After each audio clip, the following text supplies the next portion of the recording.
திருஹிருதய மாதம் 9ஆம் நாள் வாக்கு. இன்றைய நாளின் சிறப்பு. நேற்று பெந்தகோஸ்து பெருவிழாவை கொண்டாடினோம்.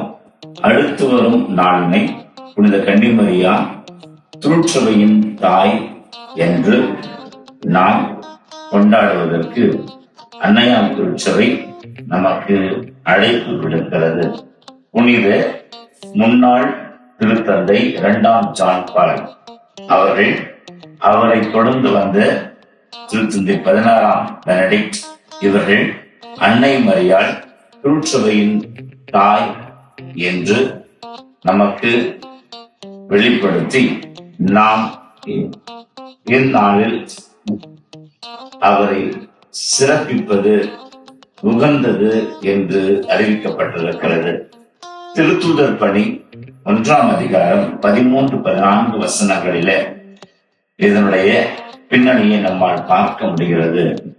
அன்னையவள் திருச்சபையை தோன்றின போது உடன் இருந்தவளாக, திருச்சபையோடு பயணிப்பவராக, திரு அவையின் அனைத்து ஏற்ற இறக்கங்களிலும் உடனிருந்து இயேசுவின் மனநிலையில் நம்மை வழிநடத்தி செல்கிறவராக இருக்கிறார் என்கிற போது அன்னை அவளின் இப்பரிமாணத்தையும் புரிந்து கொள்ள முயலுவோம்.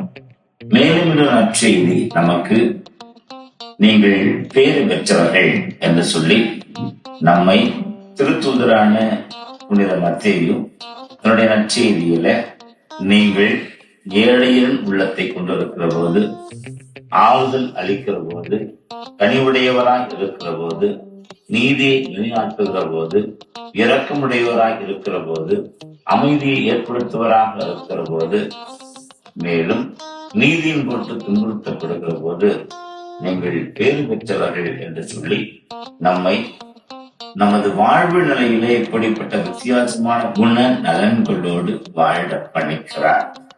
என்னுடைய வாழ்வில் இத்தகைய குணங்கள் இருக்கிறதா என்று சிந்தித்து பார்ப்போம். மேலும் அகில உலகம் போற்றுகிற இப்படிப்பட்ட நமது மலையிலிருந்து இருக்கிற நல்ல செய்திகளையும் போதனைகளையும் நம்முடைய வாழ்வில் பின்பற்றுகிறோமா என்றும் யோசிப்போம்.